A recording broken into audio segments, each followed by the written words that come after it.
아멘. 이제 우리는 고린도전서 오늘 우리가 14장을 다룰 것입니다. 성경 가운데서 고린도전서 13장을 모르는 하나님의 자녀들은 없겠죠. 그만큼 아주 유명한 장입니다.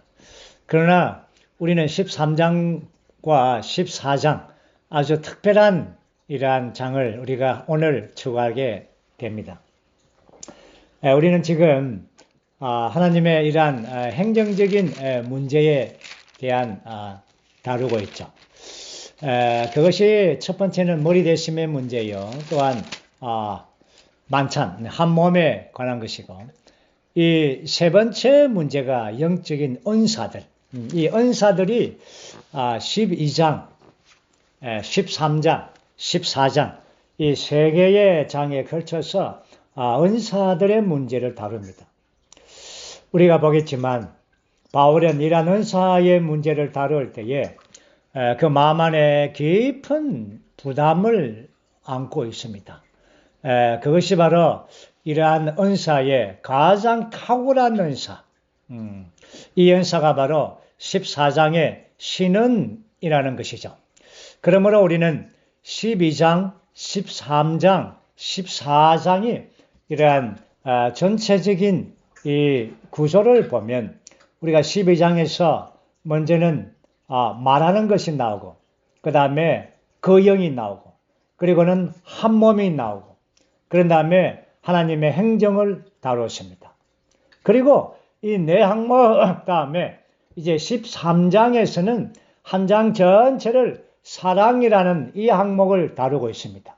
그리고는 앞으로 14장에 이르를 때에 이러한 5가지의 이 항목들의 이 총체의 궁극적인 이 결론으로 이 신언을 다루고 있습니다. 사실은 12장부터 이제 바울은 세 장에 거쳐서 은사들을 다룰 때에 그의 마음 안에 깊은 부담을 가지고 있었죠. 이제 13장은 사랑이 거기에 은사와 신은 12장과 14장 사이의 가운데에 위치합니다. 사랑이라는 것은 물론 이것은 하나님의 신성한 사랑의 방면들을 말하고 있습니다. 이러한 사랑은 하나의 방법입니까? 사랑은 또 하나의 은사입니까? 은사입니다. 생각해 본 적 있습니까?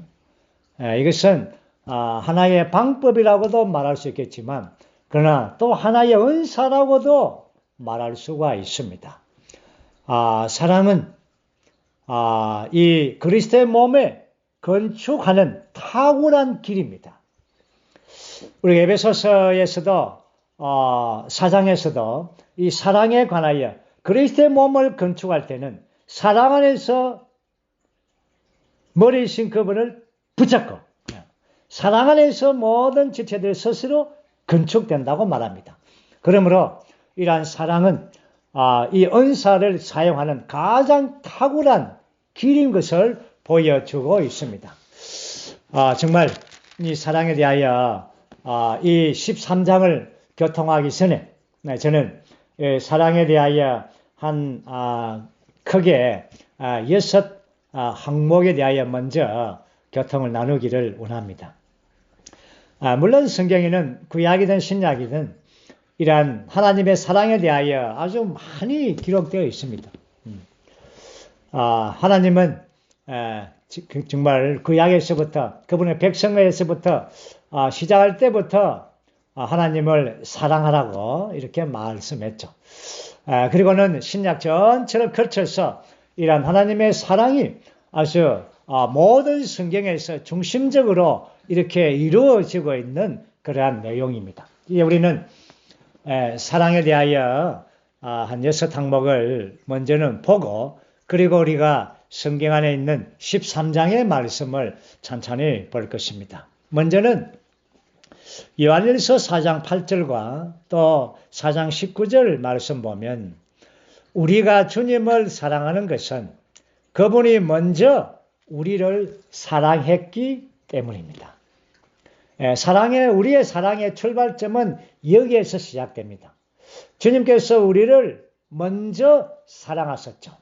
그분은 우리를 사랑하셨기 때문에 그분 자신을 주신 것입니다. 하나님은 그분은 사랑이시기 때문에 그분의 외아들을 독생자를 우리에게 주셨습니다. 그분의 사랑 때문에, 사랑으로 말미암아. 그리고는 이제 우리가 주님을 사랑하고 지체를 사랑하고 교회를 사랑하고 말씀을 사랑하고 이러한 사랑은 바로 주님이 먼저 우리를 사랑한 것에 근거한 사랑인 것입니다. 두 번째는 에베소서 1장 4절에서 5절 말씀 보면 하나님께서 우리를 신성한 아들의 명분에 이르도록 미리 정하신 것은 이러한 그분의 신성한 사랑에 의해서 유발된 것입니다. 하나님께서 우리를 알기, 그렇죠? 우리가 나오기 전에, 우리가 뭘 행하기 전에 하나님께서 우리를 아셨고, 또 하나님께서 창세 전에 우리를 아들의 자격에 이르게 하기 위하여 미리 정해 놓으셨습니다. 선택했죠. 그것이 바로 하나님의 신성한 사랑 안에서 일어난 것입니다. 세 번째는 고린도전서 8장 1절에서 우리가 앞에서 보한 것처럼 지식은 교만하게 하고 사랑은 건축한다라고 말합니다. 이러한 지식은 지식나무를 상징하죠. 그러나 사랑은 생명나무를 말합니다. 하나님은 그분의 생명은 바로 그분의 생명의 표현과 그분의 생명의 나타남은 사랑입니다. 생명이 어떻게 나타납니까? 그분의 사랑을 통하여 나타나는 것입니다.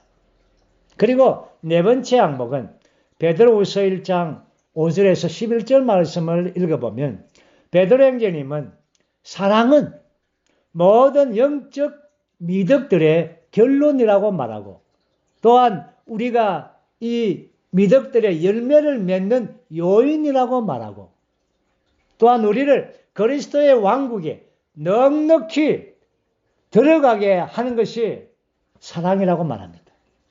이러한 사랑은 하나님의 신성한 사랑이 우리 안에서 역사해서 지체들을, 형제들을 사랑하게 하는 것입니다. 이 사랑이 우리를 왕국 안에 넉넉하게 들어가게 할 수가 있다는 것입니다. 그리고 다섯 번째 항목은 에베소서 4장 16절이죠. 그리스도의 몸의 건축은 사랑 안에서 건축됩니다. 아주 놀라운 것이죠. 우리가 에베소서 4장에서 그리스도의 몸의 건축의 세 방면을 우리가 압니다. 첫째는 우리 모두가 다 머리를 붙드는 즉 사도들의 가르침 안에 있는 것이고 두 번째는 마디들을 통하여 풍성한 공급을 받습니다. 교회 안에 교사와 신원자들을 통하여 이러한 공급을 받고 세 번째는 모든 지체들이 이러한 온전케 되어서 기능을 발휘함으로 그리스도의 몸이 이렇게 짜여지는 것입니다. 결합되어 있는 것입니다. 그래서 이 몸이 사랑 안에서 이렇게 자라는 것입니다. 몸이 자라는 것입니다. 이러한 사랑이 성도들의 지체들의 사랑 안에서 몸이 이렇게 스스로 몸 안에서 몸이 자라는 것입니다. 마지막 여섯 번째는 로마서 8장 37절 말씀 보면 하나님의 사랑은 우리의 주변 상황을 넉넉하게 이기게 합니다. 우리는 이러한 지금 어려운 시기에 다 있습니다. 이러한 과정들을 지금 통과하고 있습니다. 우리뿐 아니라 모든 세계의 각 나라들이 믿는 이들 믿지 않는 이들 모든 사람들은 다 지금 이러한 과정들을 통과하고 있습니다. 물론 그것뿐 아니라 이러한 과정들 안에서 그것으로 통해서 또 많은 과정들이 이러한 환경들이 우리 안에서 일어나고 있죠. 그러나 사랑은 이 모든 환경들을 넉넉하게 이기게 만드는 것입니다. 우리는 6가지의 이러한 사랑에 대한 전체적인 결학을 보았습니다. 이제 우리는 13장에서 사랑에 대하여 간략하게 보겠습니다. 지금 바울행전님은 은사의 문제를 다루고 있습니다. 그 당시에 고린도의 성도들은 정말 은사자들을 남용했는데, 그 은사들을 남용한 은사가 뭔가 하면 대부분 다 방언이었습니다. 방언은 참 뭔가 특별한 은사이죠. 또한 기적적인 은사이고, 뭔가 방언을 하면은 그 사람이 특별해 보입니다. 또한 그 분위기가 참 특별해집니다. 그래서 그들은 모일 때마다 방언하기를 힘쓰고 방언으로서 아주 무질서하게 여기서도 하고 저기서도 하고 막 단체를 하고 혼돈스러웠습니다. 그래서 이러한 은사의 문제를 지금 다루고 있는 것입니다. 나중에 14장에서 이러한 방언에 말하는 것들을 자세하게 바울행전님은 다룹니다. 물론 이것이 은사 중에 하나로서 하나님께서 주어진 것이지만, 그러나 이러한 것들은 교회를 건축할 수가 없다는 것입니다. 탁월한 이러한 최고의 은사를 바울행전님은 소개하죠. 무엇입니까? 말하는 것입니다. 신원하는 것이죠. 그래서 바울은 먼저 1절과 2절에서 이렇게 말합니다. 내가 사람들과 천사들의 여러 언어로 말할지라도 사랑이 없으면 울리는 징과 소리 나는 꽹과리가 됩니다. 예. 많이 울리는데 거기에 이러한 말이, 그렇죠? 단어가, 문장이 나오지 않는 것이죠. 하나님은 우리가 알듯이 그분은 말씀입니다. 자, 그래서 이제 2절에서 내가 신은의 은사를 가지고, 그렇죠? 또 여러분들이 모든 비밀과 모든 지식을 알고 있을지라도, 또 산을 옮길 만한 믿음이 있을지라도 사랑이 없으면 아무것도 아닙니다. 지체들의 많은 기능들이 몸 안에 있습니다. 물론 우리가 교회 안에서 사도와 신앙자와 또한 교사와 목자와 또 복음 전하는 이들, 또한 집사들, 또한 장로들, 많은 일의 기능이 있습니다. 그러나 그들 안에서 사랑이 없다면 아무것도 아닙니다. 예. 그래서 정말 이 사랑은, 다시 말해서 이 사랑은 신성한 사랑으로서 이러한 하나님의 생명이 나타나고 표현되는 것입니다. 사랑이 무엇입니까? 사랑의 정의를 이제 말하겠습니다. 15개의 항목입니다. 이 15개의 사랑의 정의는 바로 하나님의 생명의 미덕들이 나타나는 것입니다.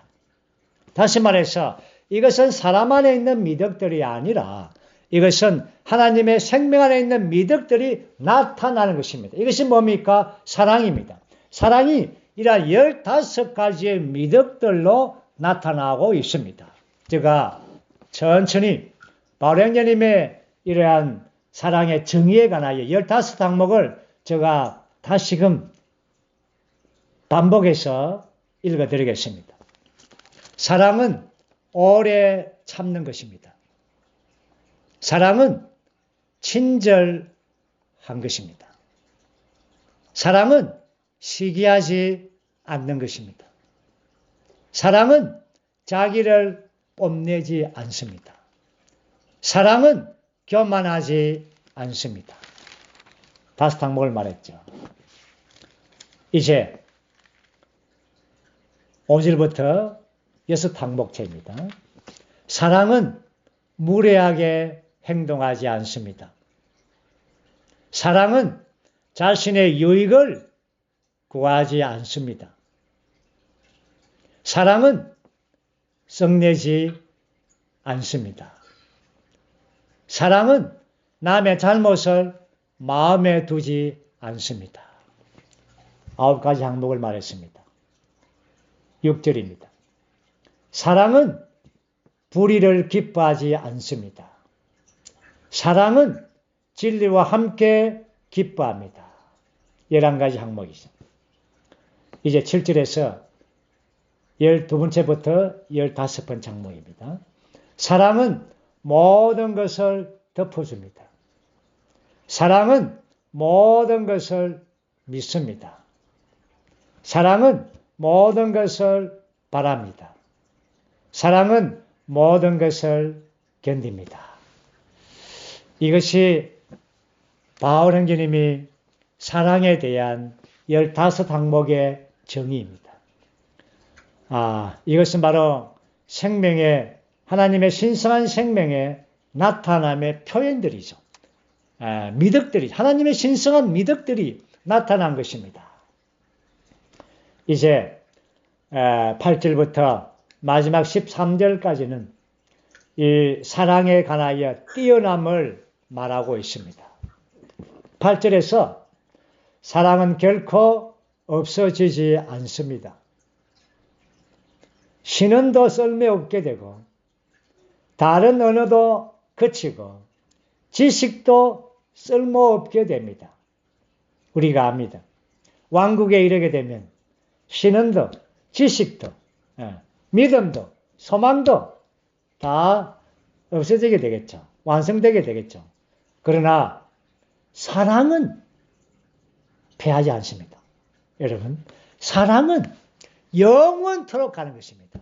새하늘과 새 땅까지, 새 예루살렘까지 영원토록 사랑은 없어지지 않습니다. 끝까지 갑니다. 영원토록 갑니다. 그래서 10절 말씀, 9절 보죠. 왜냐하면 우리가 부분적으로 알고 부분적으로 신원하지만 온전한 것이 오면 부분적인 것이 쓸모없게 되기 때문입니다. 왕국 시대가 오기 때문에 지금 시대는 부분적인 것들이 많습니다. 그러나 왕국이 오게 되면 온전한 것이 오죠. 성숙되어진 것입니다. 내가 어린아이였을 때는 어린아이같이 말하고 어린아이같이 생각하고 어린아이같이 판단하였으나 어른이 되어서는 어린아이의 일을 버렸습니다. 어른이 되어서는 즉 이제 사랑을 깨닫는 것입니다.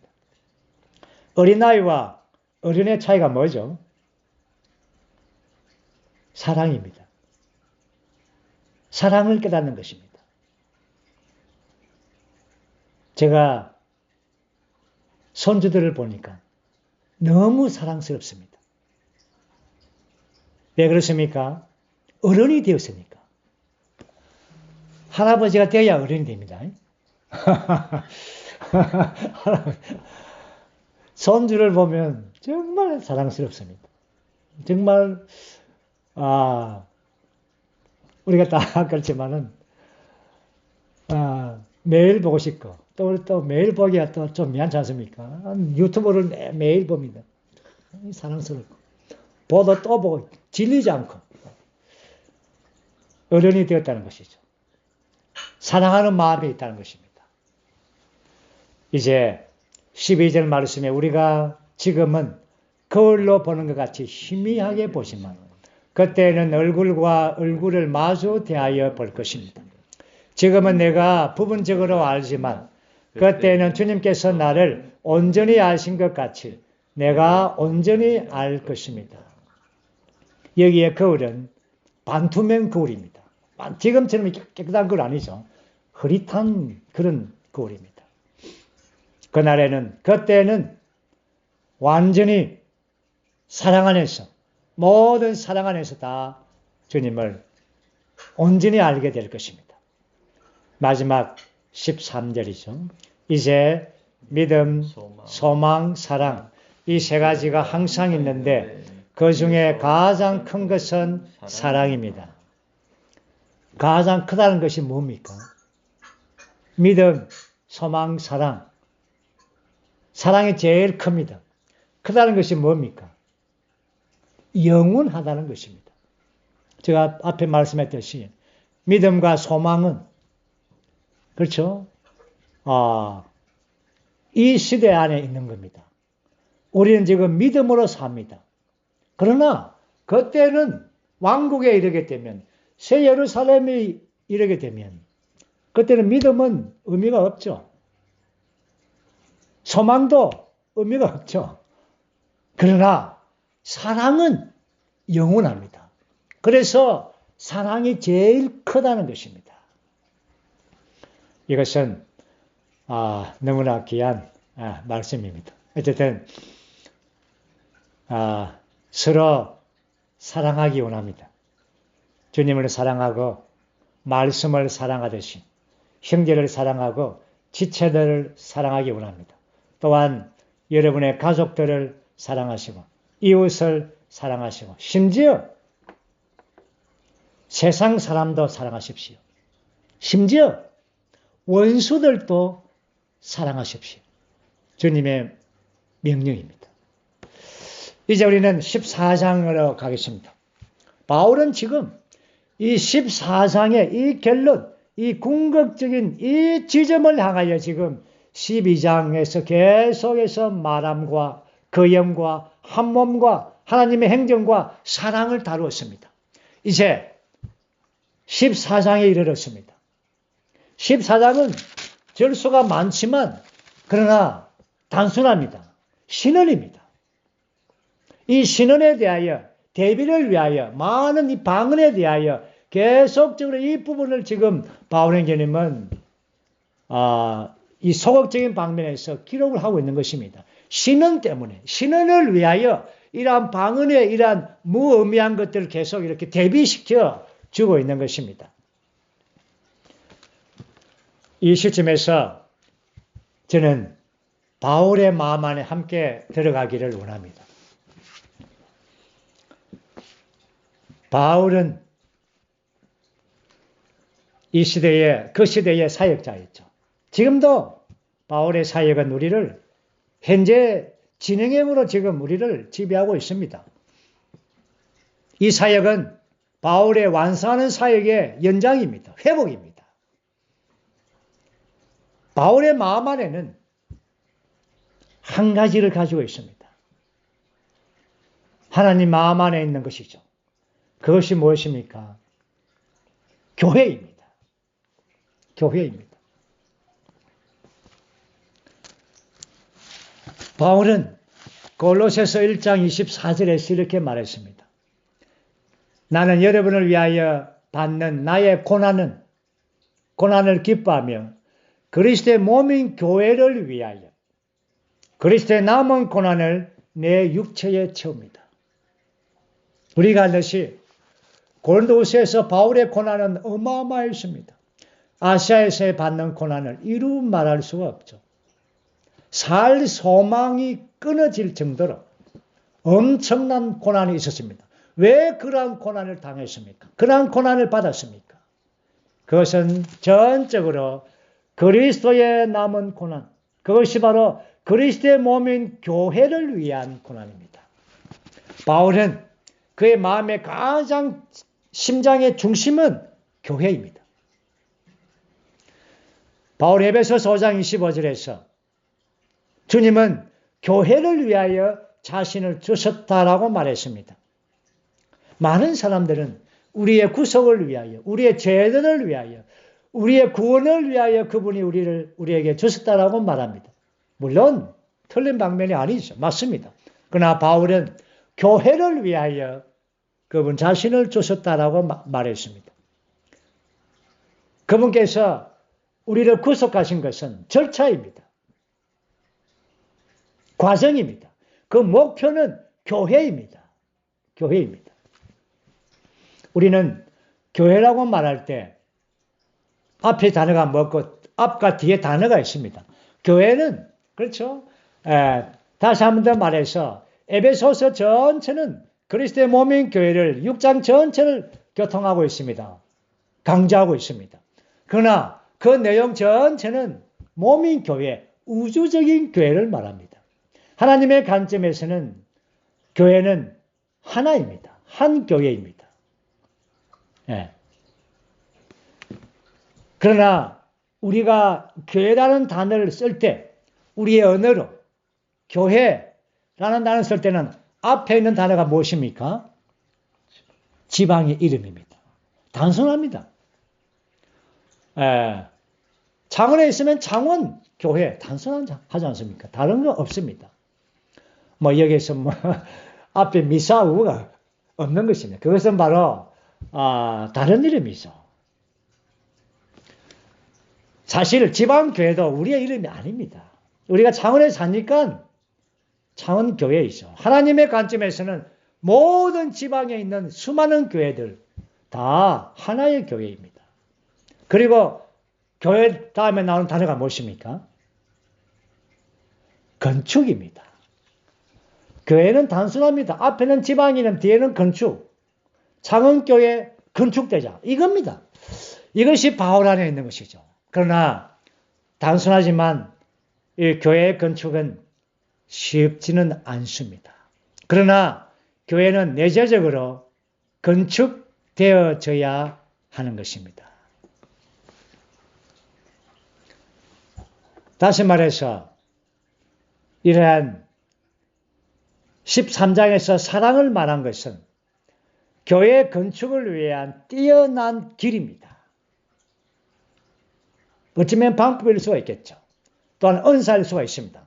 그러나 교회 건축을 위한 탁월한 은사는 바로 사랑보다도 더 뛰어난 것은 신은입니다. 그래서 신은은 왜 이렇게 탁월한 은사인가? 왜 이렇게 신은이 중요한가? 그것은 교회가 건축되기 위해서입니다. 지방교회, 창원교회 있습니다. 그러나 건축이 안 된다면 무슨 의미가 있습니까? 바울의 마음 안에 있는 깊은 부담은 고린도에 있는 교회가 산출되었지만 고린도 안에서 성도들이 모든 지체들이 교회가 고린도 안에 있는 교회가 내재적으로 하나님의 교회로 건축되기를 원한 것입니다. 그래서 건축할 수 있는 유일한 큰 은사는 바로 신은입니다.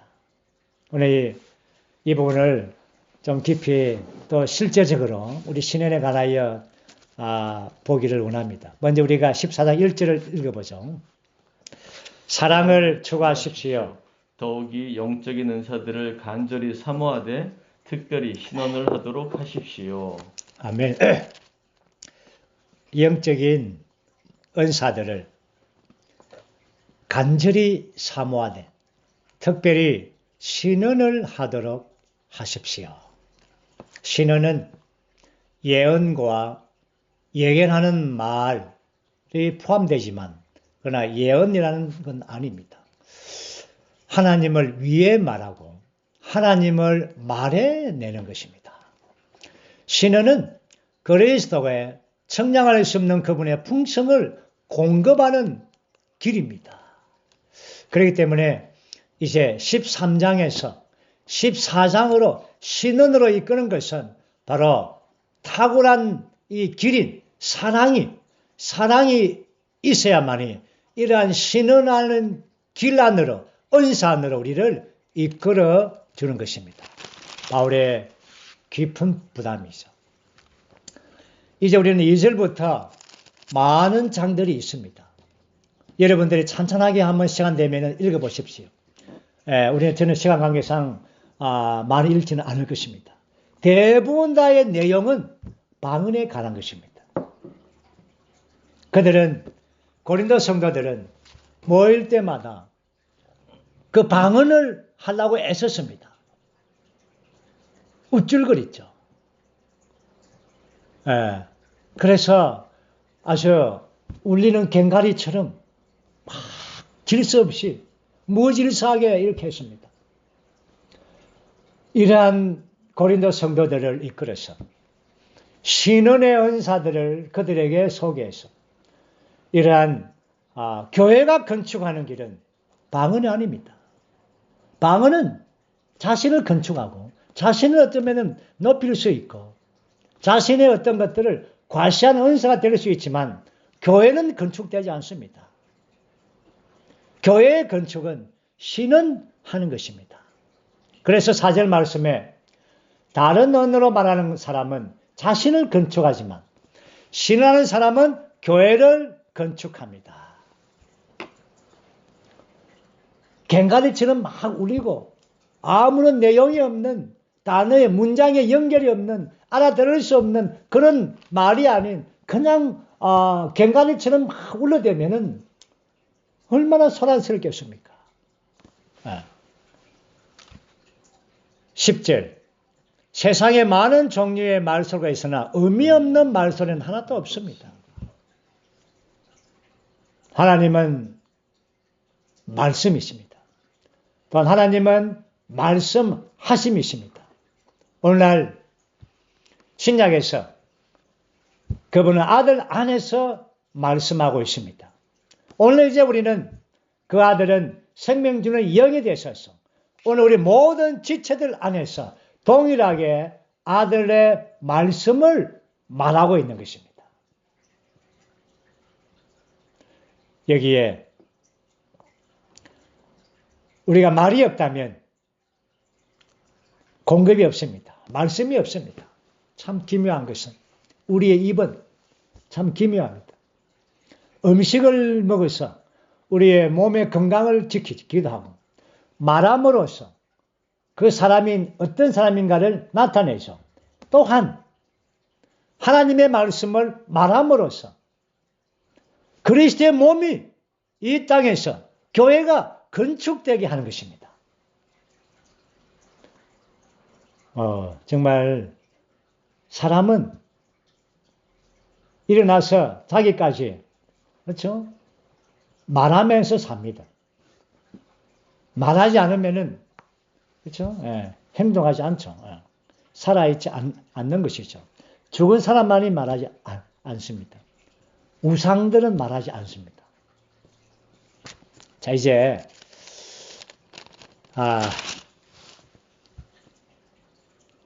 제가 신언에 관하여 제가 준비한 것이 한 5항목을 준비를 했습니다. 먼저 이 5항목을 먼저 언급하고 그런 다음에 이 말씀을 조금 볼 것입니다. 먼저 제가 5항목을 말하기 전에 14장 26절을 한번 읽어보겠습니다. 14장 26절 형제님들 그러면 어떻게 해야 하겠습니까?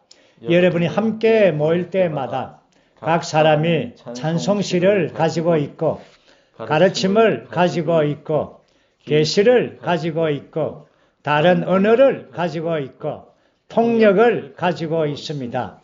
다 모든 것을 건축을 위하여 하십시오. 이 5항목의 이러한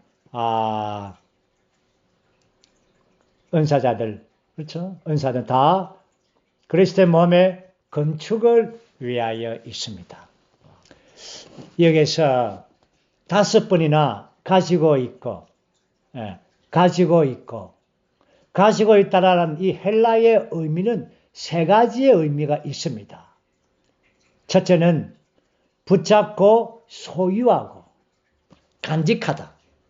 가지고 있죠. 두 번째는 누리기 위하여 가지고 있는 겁니다. 다만 소유를 위하여 가지고 있는 것일 뿐 아니라 누리기 위하여 가지고 있다. 이 첫 번째 항목과 두 번째 항목은 바로 여기에 이 생명의 은사인 찬송시와 가르침과 계시의 방면을 포함합니다. 그 다음에 세 번째 의미는 어떤 일을 하는 방법이나 능력입니다. 이것은 바로 네 번째, 다섯 번째의 은사인 방언과 통역입니다. 이러한 세 가지의 이러한 은사, 찬송과 가르침과 계시, 이것이 다 각자가 가지고 있고 소유하고 누리기 위하여 가지고 소유하고 누리는 것입니다. 첫 번째 있는 것이 찬송시입니다. 이것은 우리가 집회를 모일 때마다 찬송을 합니다. 찬송은 하나님의 자녀들이 하나님께서 이러한 받은 이 어떤 방면들을 계시와 또한 어떤 누림들을 이제 시어로 표현한 거죠. 시와 찬미와. 그래서 이러한 것들을 곡조에 맞추어서 찬송을 하는 것입니다. 그래서 하나님께 찬송을 통하여 찬양을 드리죠. 찬송으로 곡조가 있는 시어를 통하여 찬양을 하나님께 드리는 것이죠. 너무나 귀한 것입니다. 집회 안에서 찬송이 있다는 것은 참 귀한 것입니다. 너무나 좋죠. 우리의 영이 해방될 뿐 아니라 하나님께 영광을 돌려드리는 것입니다. 우리 회복의 찬송가에도 많은 찬송이 있습니다.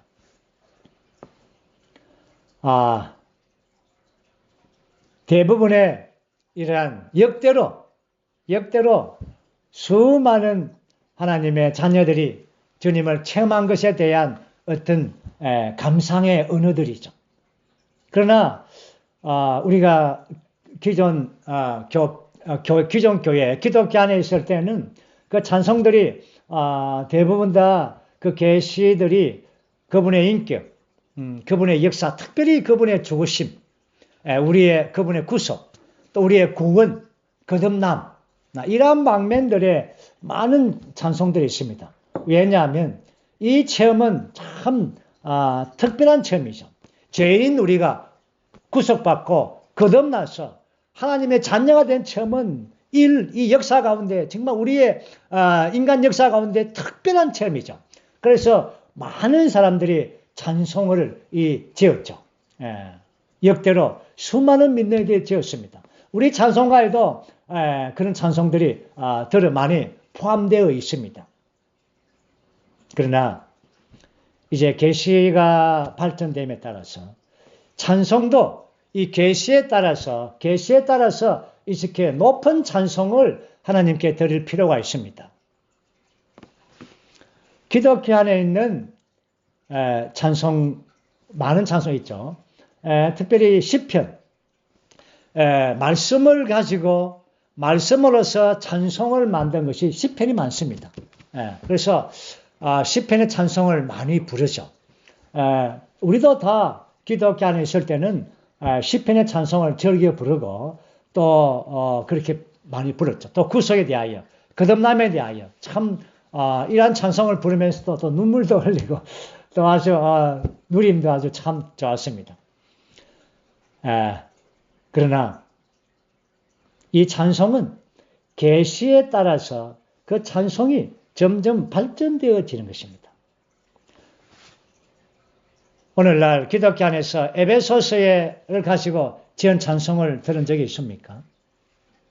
물론 고린도전서 13장에서 사랑은 뭐 이런 사랑에 대한 찬송들 많죠. 그러나 이 에베소서의 가장 깊은 이러한 부분들을 찬송화시킨 그런 찬송을 들어본 적이 있습니까? 별로 없죠.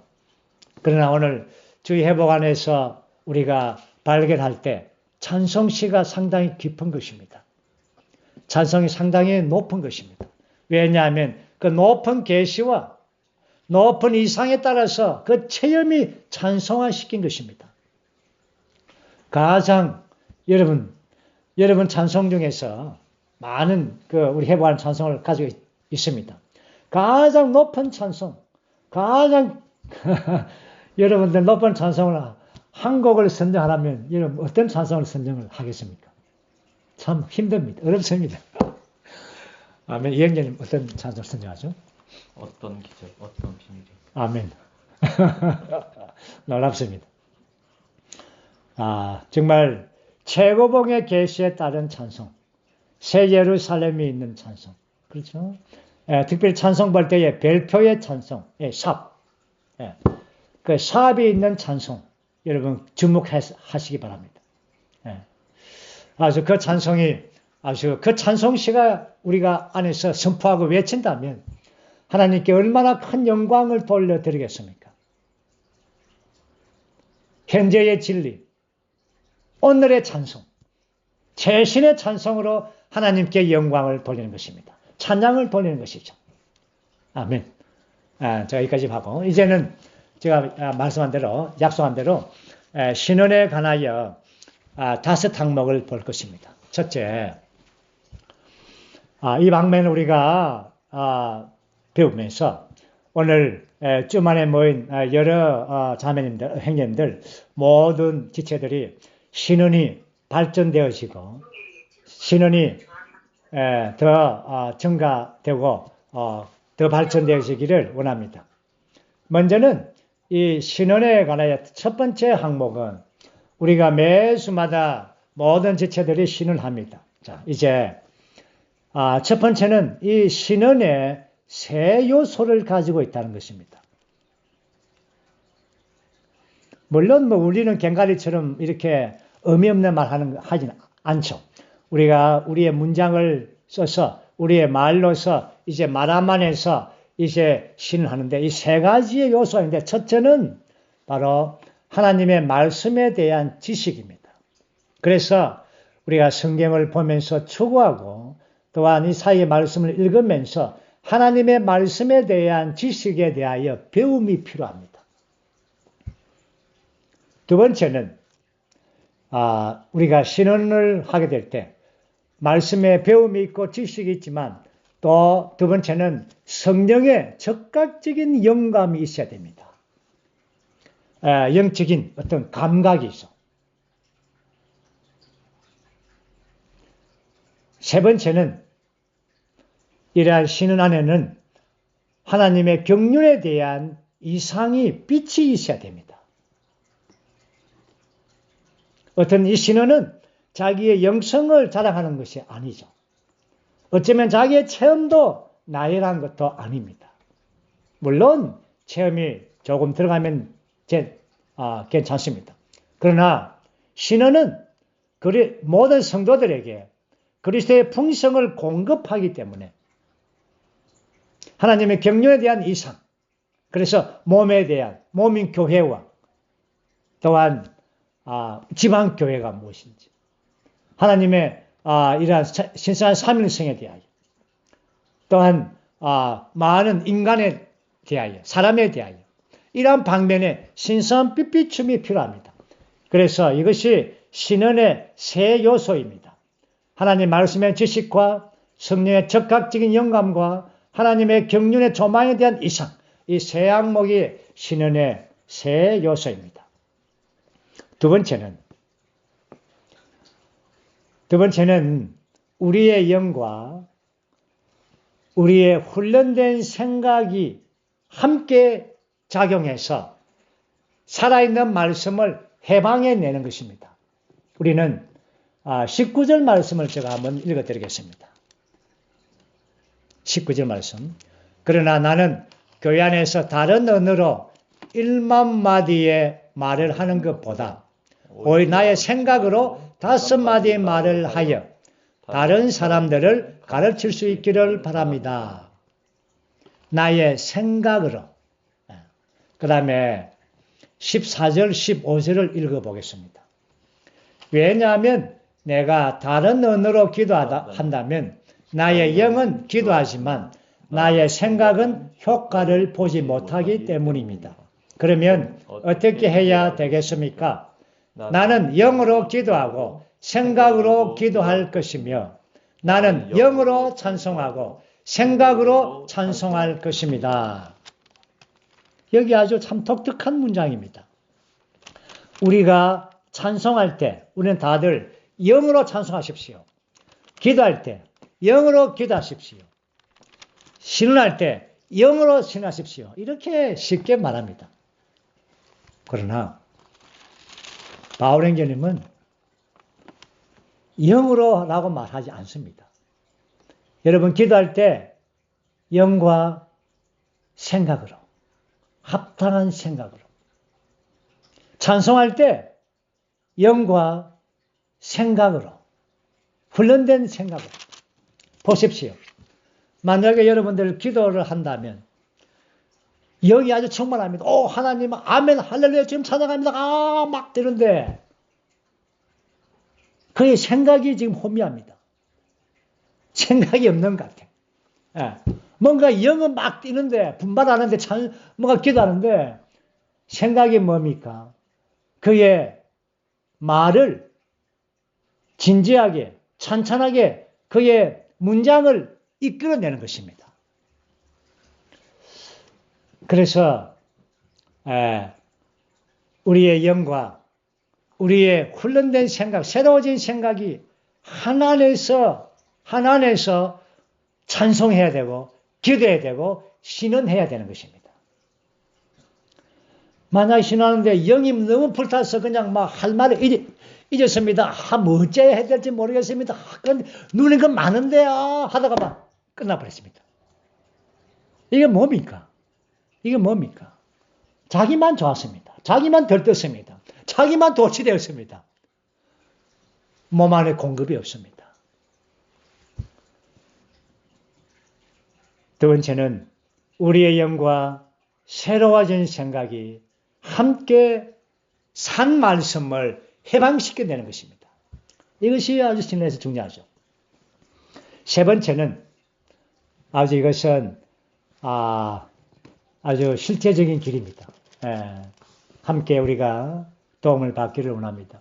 세 번째 항목은 성육신의 원칙에 따라 신원해야 됩니다. 성육신의 원칙이 뭡니까? 내가 하나님의 말씀을 말하는 것입니다. 구약의 방식이 아니죠. 구약의 방식은 신원자가 하나님께서 이렇게 말씀했습니다. 라고 하면서 말씀을 합니다. 하나님께서 이렇게 말씀했습니다. 이것은 구약의 방식입니다. 오늘 신원자들은 하나님께서 이렇게 말씀했습니다. 사역에서 이렇게 말씀했습니다. 라고 지금 내가 말하고 있습니다. 이게 신원이 아닙니다. 이는 구약의 방식입니다. 신원은 이러한 성육신의 원칙 안에서 1인칭의 방식을 사용해야 됩니다. 제3자의 방식, 물론 우리가 어떤 방면에서는 인용할 수는 있습니다. 그러나 우리가 아는 것처럼 우리의 모든 말과 이 신의 모든 내용들은 사실은 우리 자신의 것이 아니죠. 그래서 많으면 인용한다 말 안 해도 다 사이의 말씀 안에 있는 풍성한 공급을 그 누린 것들을 우리가 말하는 것입니다. 그래서 우리가 이렇게 자기 안에서 자신 안에 1인칭으로서 자기가 가진 것을 자기가 말하는 것입니다. 어떤 지체들은 양식을 읽습니다. 양식이 신합니까? 사람이 신합니까? 그러면은 양식이 토도 틀리지 않고 그대로 읽습니다. 그럼 그 사람이 신이 아니라 양식이 지금 신하고 있습니다. 이 말의 의미를 알겠습니까? 우리는 양식의 말씀을 하지만 그러나 양식이 내 안에 달라붙어야 되는 것입니다. 그 양식의 말씀이 내가 말하는 것입니다. 양식이 말하는 것이 아닙니다. 아멘. 물론 우리가 어떤 방면에 읽을 수 있습니다. 그러나 내가 말하는 것입니다. 내가 읽는 것입니다. 아멘. 이 부분에 대해서 아주 인상을 받기를 원합니다.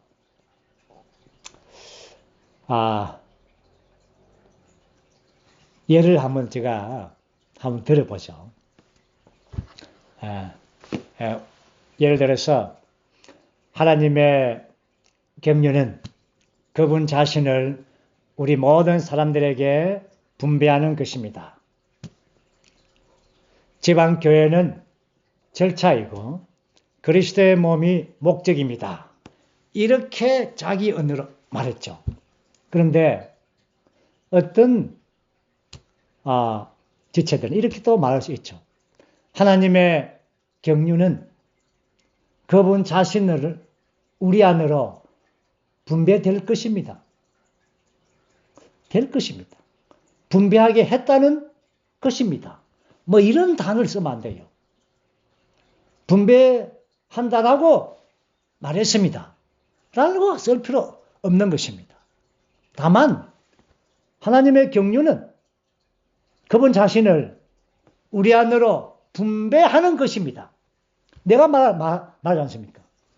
내 말 아닙니까? 이것이 안에서부터 분명하게 나오는 것입니다. 분배했다고 양식에서 말했습니다. 그건 아닙니다. 분배했다는 것입니다. 라는 표현도 그렇게 합당하지 않습니다. 분명하게 지방교회는 절차입니다. 지방교회는 절차일지 저는 100% 이해는 안 되는데 사역에서 그렇게 말했습니다. 요거는 거는 신언이 아닙니다.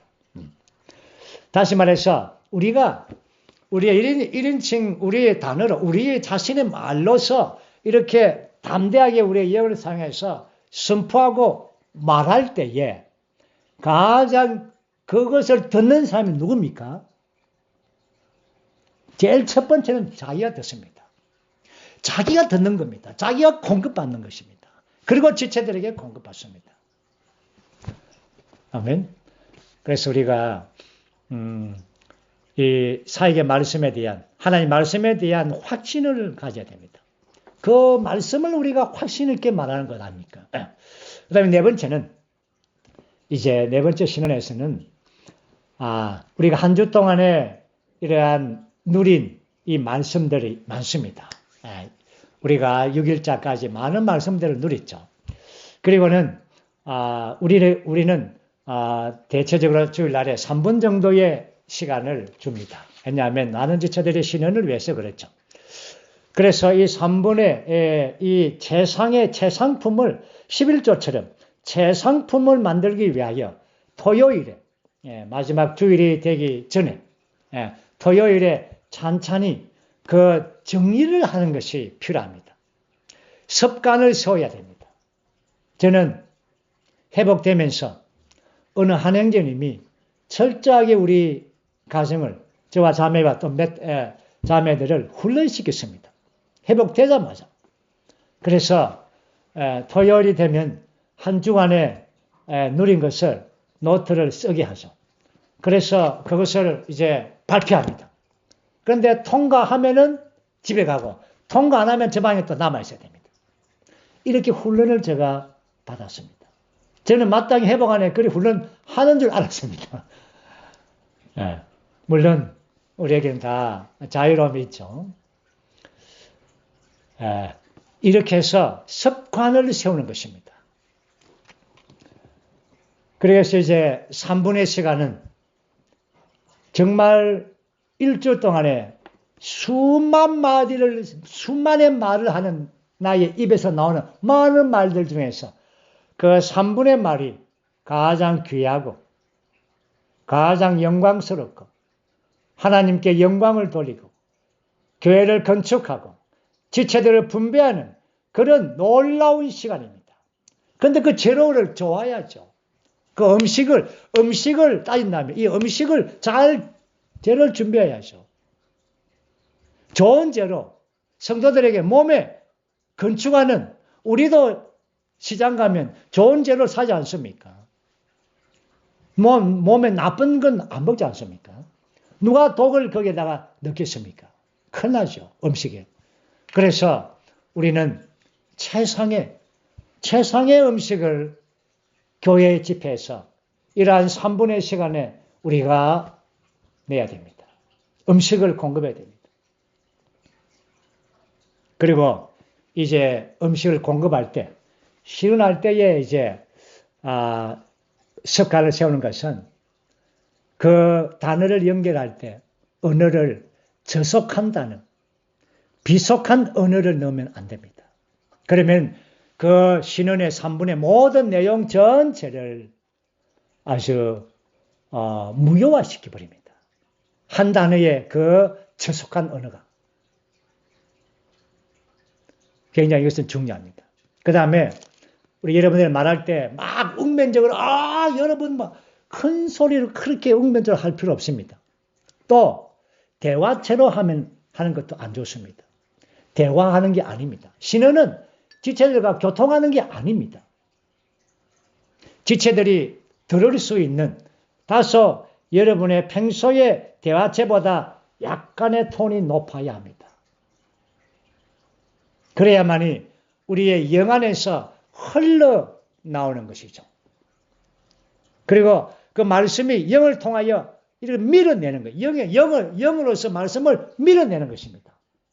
그러면 모든 지체들이 이러한 말씀을 공급받고 그 영이 밀려올 때 그 영이 함께 공급받는 것입니다. 영과 말씀이 공급받죠. 그래서 그 말씀을 들음으로 공급받고 또한 찔림도 받고 또한 우리 안에서부터 삐삐침을 받고 그렇게 되는 것입니다.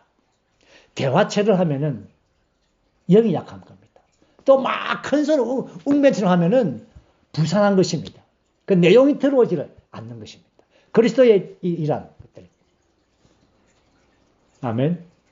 이러한 습관을 세우는 것은 정말 중요한 것입니다. 습관을 세워야 합니다. 그냥 주일 아침에 브라브라 양식을 보고 줄 좀 꺼가지고 양식 읽고 그거 아닙니다. 그거는 교회를 아주 무시하는 겁니다. 성도들을 무시하는 겁니다. 준비해야 됩니다. 그리고 마지막은 5번 장목입니다. 14장 제가 32절 말씀을 읽어드리겠습니다. 쉬는 자들의 영은 쉬는 자들에게 복종합니다. 이겁니다. 우리가 쉬는 하는 것은 몸을 위하여 그리스도의 청량할 수 있는 품성을 공급하는 것입니다. 어떤 때는 이런 수가 있습니다. 어떤 전체 집회로 모이면 자매님들, 형제님들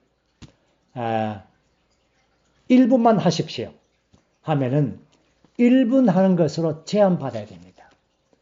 내는 영의 느낌이 있습니다. 내는 부담이 있습니다.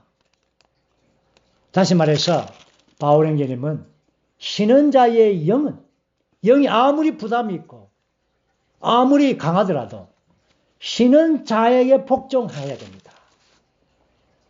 사실은 우리가 주일 집회는 대체적으로 3분의 시간을 우리가 할애하죠. 물론 우리가 서론하고 결론한 형제님들은 8분, 10분 이렇게 하지만 그러나 대체적으로 모든 성도들은 3분의 이러한 이 시간들을 허락합니다. 그러면은 어떤 지체들은 내 영에 부담이 있습니다.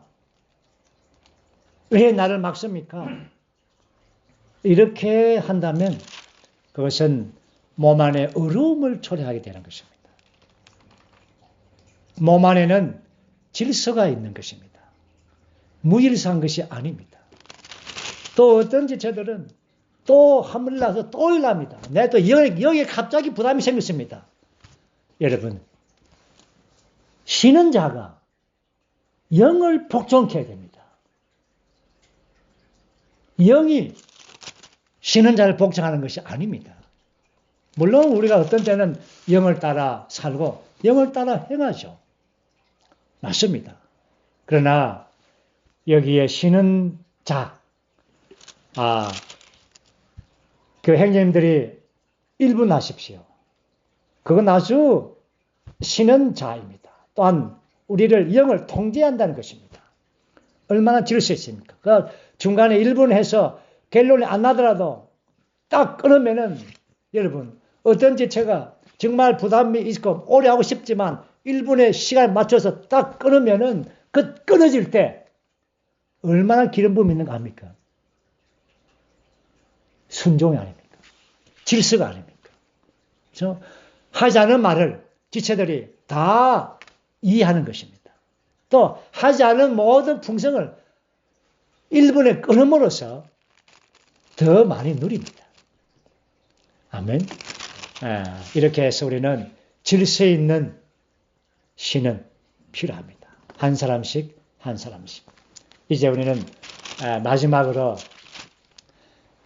이 여자들의 교회 안에서 잠잠하는 문제는 자매님들은 머리에 수건을 덮고 기도하고 신은할 수가 있습니다. 그러나 자매들은 형제들을 가르치고 교리적으로 가르치는 것은 허락되지가 않습니다. 오늘 기독교 안에 여목사 제도가 있습니다. 남편은 밑에서 앉아있고 아내는 강단에 서서 머리에 수건도 덮지 않고 아주 진리를 논하고 교리를 논합니다. 그것은 합당하지 않다고 느낍니다. 어쨌든 우리는 질서가 있는 교회 생활입니다. 우리가 신은 집회로 시작할 때 합당한 질서 안에서 형제님들 중에 한 분이 먼저 서론을 할 것입니다. 그리고 개체적으로 형제님들이 앞장서서 신하고 또한 자매님들은 이러한 머리 덮음 안에서 이제 신은을 하는 것입니다. 얼마나 몸의 기능이고 자매님들의 기능이 몸의 풍성과 건축을 가져옵니다. 그리고 마지막에 또한 한 형제님이 또 결론의 말씀으로 이렇게 그 모든 말씀을 또 정리합니다. 결론합니다. 아름다운 신은이죠. 질서가 있는 것입니다. 이것이 교회 집회의 신은 집회입니다.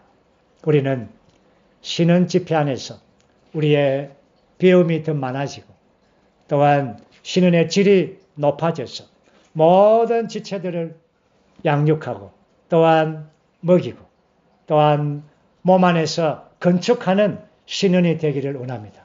주님을 찬양합니다.